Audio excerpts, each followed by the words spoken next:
Hello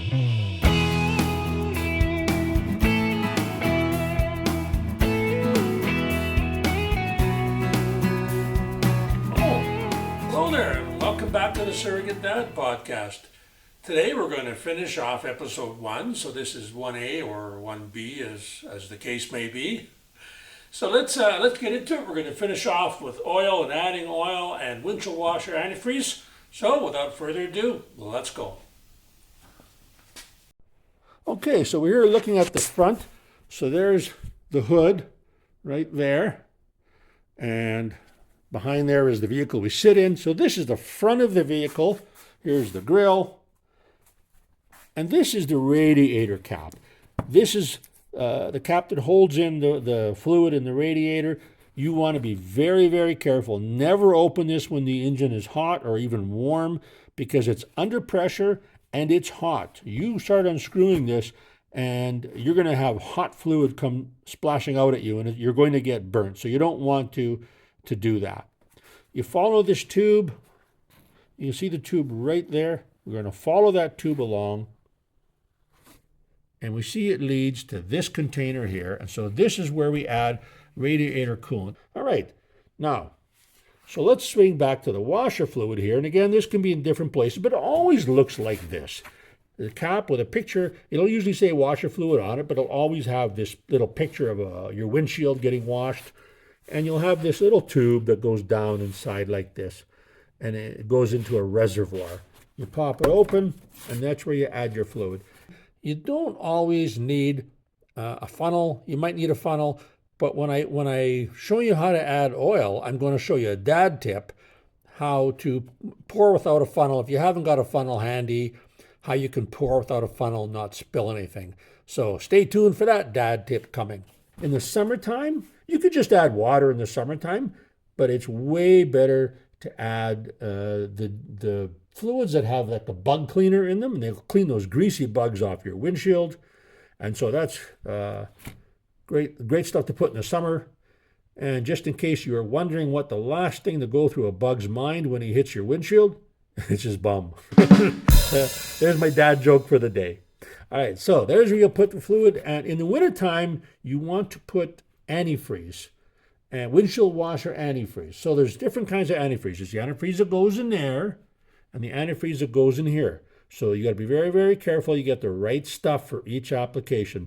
Windshield washer antifreeze in here in the wintertime. Don't wait too late.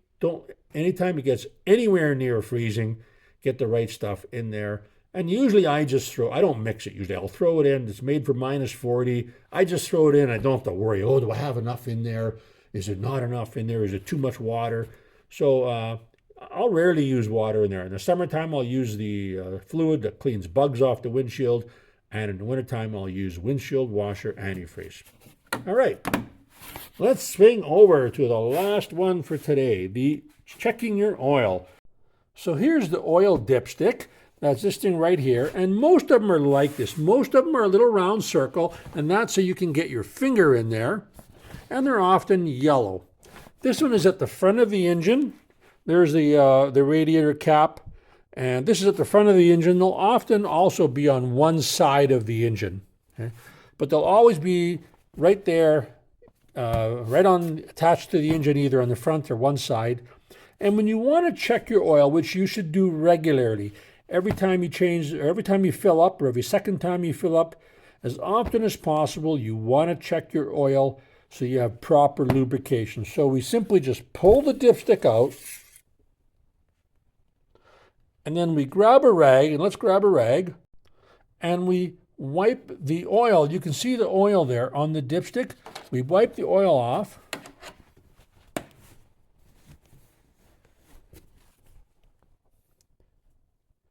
And the dipstick is now clean. And you can see on the dipstick 2 dots. Older vehicles, and still some vehicles, they're getting worse and worse. They used to have lovely crosshatch marks on there, and the crosshatch marks would show you the minimum, the maximum, and it'd be easy to see the oil.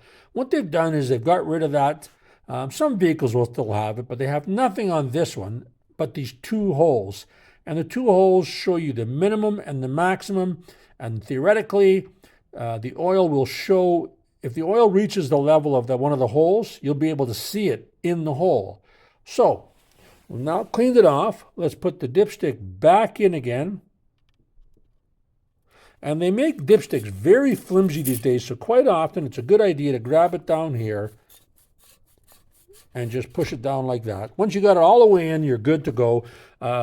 You should check it with the engine warm. The engine's cold here, so we'll get a little lower reading, and I'll give you a tip on that in a minute, a dad tip. You should check it with the engine warm and the engine turned off. And after you turn the engine off, give it 30 seconds or a minute for the oil to settle, all drain down again. And the first couple times you pull the dipstick out, you're going to probably get some oil had splashed up higher on the dipstick. Here it hasn't been running, so we don't have that. But if you do get oil higher up, sometimes you need to pull this out, clean it off, and put it back in 2 or 3 times before you get a good reading. And here, I don't know how well you can see it, but you can see the oil went right up to the top. Normally the oil will fill the bubbles. There you can see it better. The oil is filling those bubbles. Now, look at between the bottom hole and the top hole, how the oil is not quite, it's not a good reading. I'm getting part of the dipstick where there's no oil on it at all. So there's a possibility that may just be some oil that's slapped up or splashed up. But here on this side, it looks better. So this side looks like solid oil, so that's a good sign. But on this side, the oil isn't solid. So just to be safe, and you can see the oil, the bubbles inside the holes there. Just to be safe, I'm going to clean it off one more time and check again, because I want to be sure my oil level is. All right, let's put her back in there.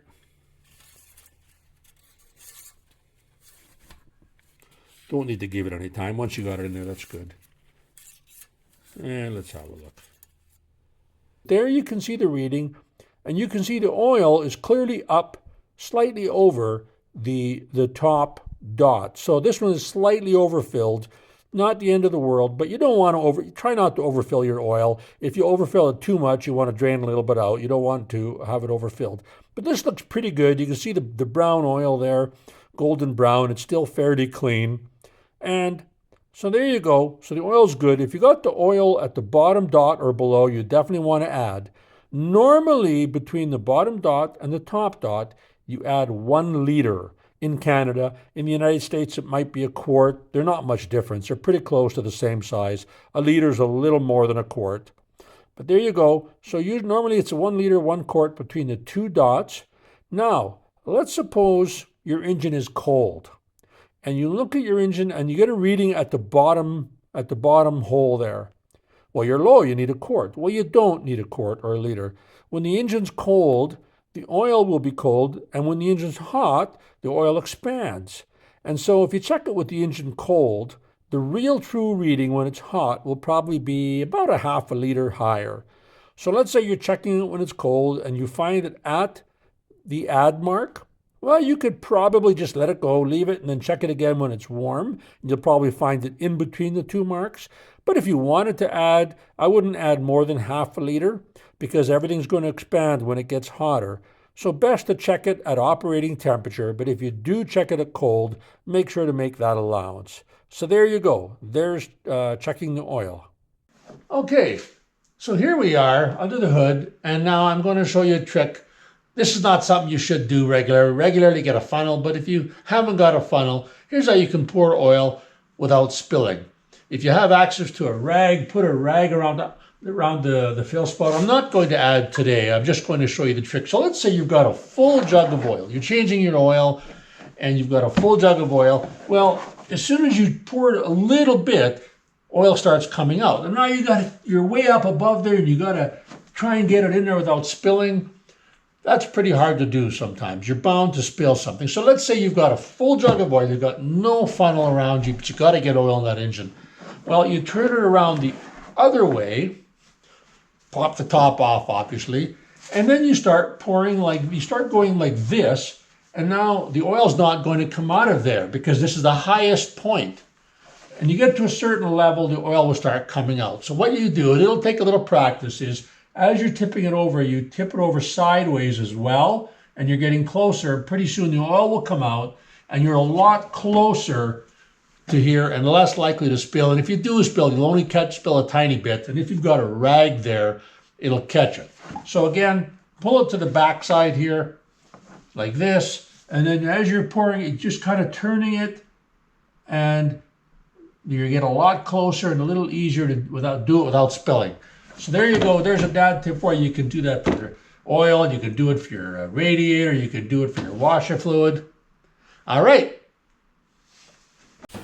Now let's talk a little bit about oil. So this here is a jug of oil. Dun, dun, dun. And you'll see here the numbers 5W30. You'll see things like 5W30, 530, 520, 540, 1030, 1040, things like that. Almost all oils nowadays for automotive use are what's called multi-viscosity. And the first number, the smaller number, well, this one here, in this case, it has a W. The smaller number, the first number, is always winter. W means winter. I'll explain that in a minute. And the bigger number is summer. So what does that mean? That means through the process of magic, this oil in the wintertime will thin out. The smaller the number, the thinner the oil. So in wintertime, when everything's colder, you don't want thick oil. So it'll thin to a 5 weight, which is a thinner oil, making it easy to start the engine. And in summertime, it will magically turn to a thicker weight, and that protects your engine better because thicker oil lubricates better, protects better. So we're getting the best of both worlds. Check your owner's manual. It'll tell you what the manufacturer's recommended oil is. But it'll always be something like this. And don't worry if you have to add a quart. One day you're somewhere, you got to go somewhere and you're a quart low and you have to add a quart and you can't find the exact oil, get the closest you can. If they say 520, which is common these days, and all you can get is 530, that's okay. Or 520 and all you can get is 1020 or something like that. As long as you're close, if you're just adding, it'll be okay. Get the closest you can. But whenever you can, always use the proper oil. Now, I've always used synthetic oil in our vehicles since it's been available, and I have to say that we've found it quite amazing. Got vehicles we've run out to 350,000, 400,000 kilometers, and those engines are almost like new, in really good condition. Is it the synthetic oil? I'll never know for sure, but I always use synthetic oil, and I find it protects better, lasts longer, and the engines seem to do better. Maybe you have some ideas that you want me to cover. So by all means, you can send in ideas at the email address you'll see below on the screen there, and we're happy to cover anything of interest, so don't hesitate to do that. Okay, so that concludes things for today. Our next episode, we're actually going to take a break from automotive, and then we'll come back and do changing a tire.